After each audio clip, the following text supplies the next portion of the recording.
Oke, baik teman-teman semua. Saya akan mengawali penjelasan kita ini dengan bersama-sama memahami seperti apa sesungguhnya yang merupakan landasan dalam melaksanakan konseling Islam, khususnya di rumah sakit. Ya. Dan nanti ketika teman-teman mendengarkan penjelasan saya, di situ juga pasti akan menemukan bahwa landasan inilah yang sesungguhnya menjadi ruh ya terhadap praktik-praktik konseling Islam dimanapun itu dilakukan. Ya, nanti mungkin sambil ya mendengarkan penjelasan, kemudian pelan-pelan teman-teman memahami dan mungkin akan sampai pada kesimpulan seperti itu. Oke, saya lanjut.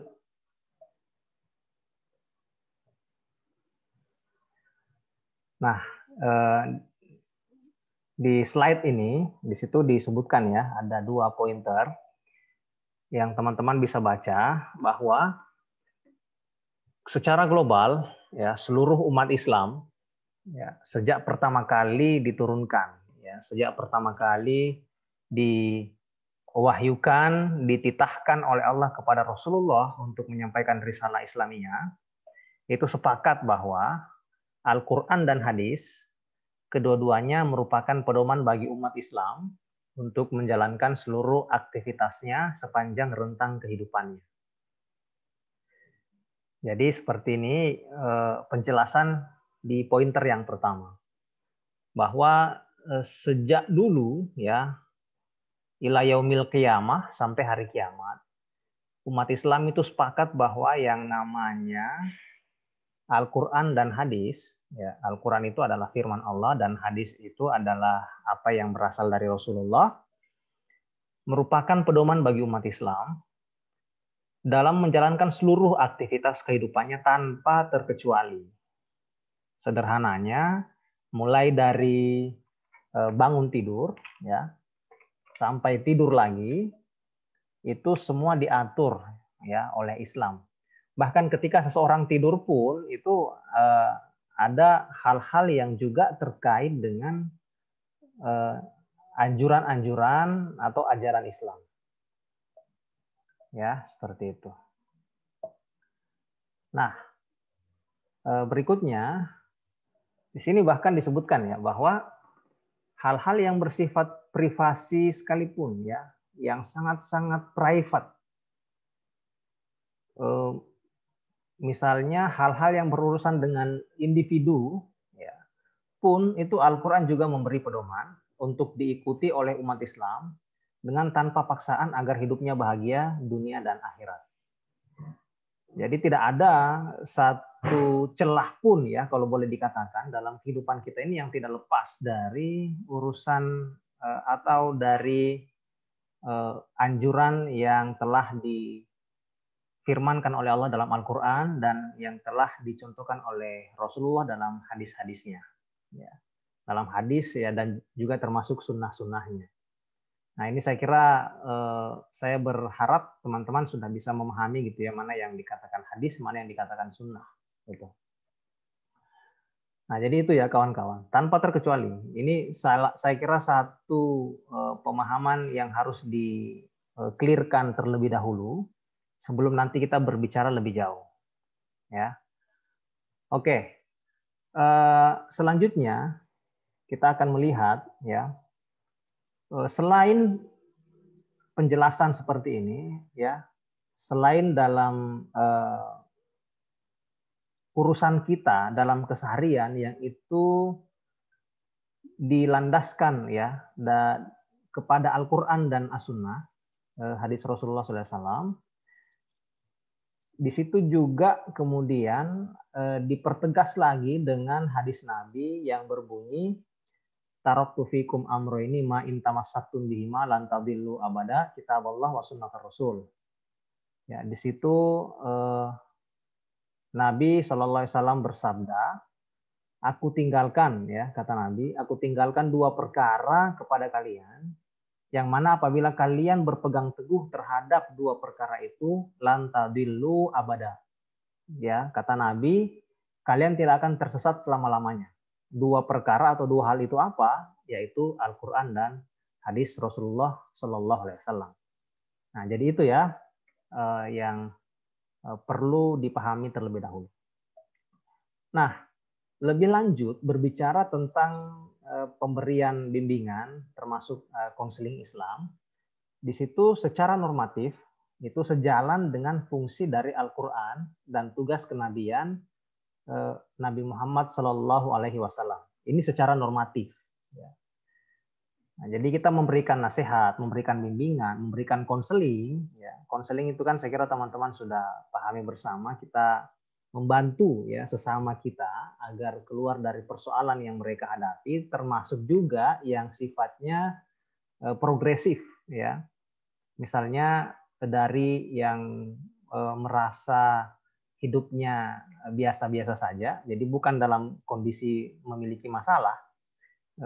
Jadi merasa biasa-biasa saja, terus mau dioptimalisasi, itu bisa melalui konseling. Nah, itu secara normatif sejalan dengan fungsi Al-Quran dan juga tugas Nabi Muhammad SAW. Misalnya di penjelasan berikutnya, di sini disebutkan keberadaan Al-Quran itu bagi manusia, di antara fungsinya adalah sebagai al-mau'izoh. Ya, al-mau'izoh itu artinya nasihat. Kemudian juga Al-Quran berfungsi sebagai asy-syifa, ya, obat atau penawar, menurut Komarudin 2008. Nah, dalam Quran Surah Yunus, surah ke-10 ayat 57, fungsi Al-Quran sebagai asy-syifa itu ditemukan di sini. Nah, dalam Al-Quran Allah berfirman, A'udzubillahi minasyaitonirrajim, ya ayyuhan nas, qad ja'atkum mau'izatum mir rabbikum wa syifaa'un lima fis sudur wa hudaw wa rahmatul lil mu'minin. Nah, di sini Allah berfirman bahwa hai sekalian manusia, sungguh telah datang kepadamu mau'izatun, ya, pelajaran atau nasihat dari Tuhanmu, wa syifaa'un, ya, dan juga penyembuh, ya, lima fis sudur, bagi penyakit-penyakit yang ada di dalam dada, wahudan, dan petunjuk, warahmatun, dan juga rahmat lil mukminin, bagi orang-orang yang beriman. Nah, jadi di sini saya kira jelas ya bagi teman-teman semua, dalam Quran Surah Yunus ayat ke-57 Allah menegaskan kepada kita semua bahwa Quran itu ya berfungsi sebagai petunjuk, ya, petunjuk, ya, dan juga rahmat. Nah, tapi di sebelum ayat ini, ya, sebelum kata hudan warohmah itu ada mau'izatun, ya, mir rabbikum wa syifaa'un lima fis sudur. Nah, jadi pelajaran dari Tuhan kita, Allah Subhanahu wa taala, dan juga obat terhadap penyakit yang ada di dalam dada. Nah, jadi kalau kita kemudian kaitkan dengan konseling Islam, maka ini sangat sejalan. Ya, misalnya ketika kita berbicara pada konteks klien yang bermasalah. Ya, misalnya ada klien yang merasa gelisah, khawatir terhadap kehidupannya, kemudian takut dan seterusnya. Maka unsur-unsur dari Al-Qur'an ini bisa kita jadikan sebagai media untuk mengobati si klien itu. Ya, karena di sini jelas disebutkan bahwa wasyifaa'un lima fis sudur. Al-Qur'an itu berfungsi sebagai obat atau penawar bagi penyakit yang ada di dada. Ya, termasuk penyakit-penyakit hati, ya, yang kita seringkali mengenalnya dalam istilah misalnya akhlak mazmumah, akhlak yang tercela, perasaan iri, perasaan dengki, perasaan apalagi kikir, ya, dan seterusnya, sombong dan seterusnya, itu sesungguhnya bisa diobati dengan menggunakan ayat-ayat Al-Qur'an. Ya, sekaligus juga bisa jadi mungkin dengan menerapkan apa yang ada dalam firman-firman Allah tersebut.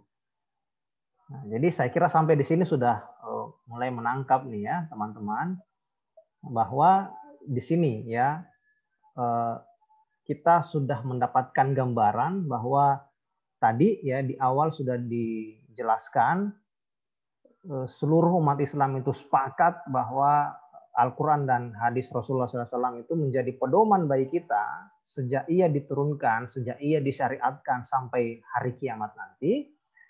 Lalu berikutnya ada beberapa bagian dalam Al-Quran yang itu bisa dijadikan sebagai landasan bagi kita dalam melaksanakan konseling Islam. Nah, di ayat lain juga disebutkan ya, dalam surah Al-Isra surah ke-17 ayat 82, di situ Allah berfirman, A'udzubillahi minasyaitonirrajim, wa nunazzilu minal Qur'an ma huwa syifaa'un wa rahmatun lil mu'minin wa la yazidul zalimina illa khasara. Dan kami, ya kata Allah, turunkan dari Al-Quran sesuatu yang menjadi penawar, ya, syifa dan rahmat bagi orang-orang yang beriman. Dan Al-Quran itu tidaklah menambah kepada orang-orang yang zalim selain kerugian.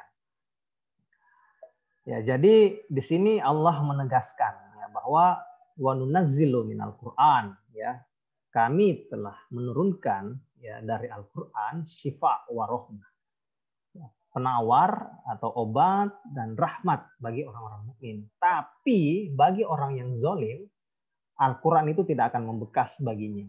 Ya. Tapi dia juga sekaligus akan mendapatkan kerugian yang nyata. Nah, jadi jelas ya bahwa kalau tidak berpegang kepada Al-Quran, maka tidak akan ada lagi sesuatu yang didapatkan selain kerugian.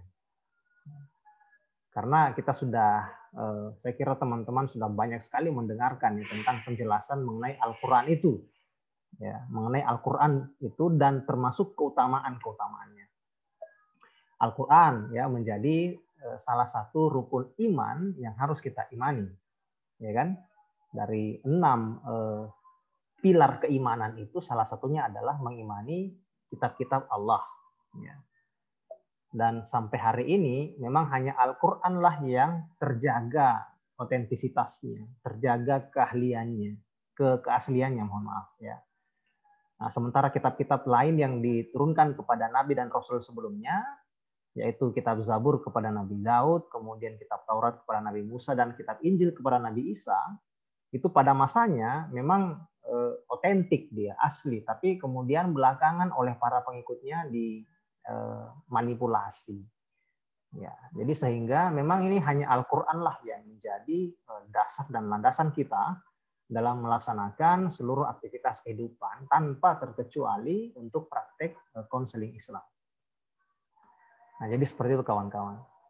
Jadi ini yang kemudian perlu dipahami ya, bahwa untuk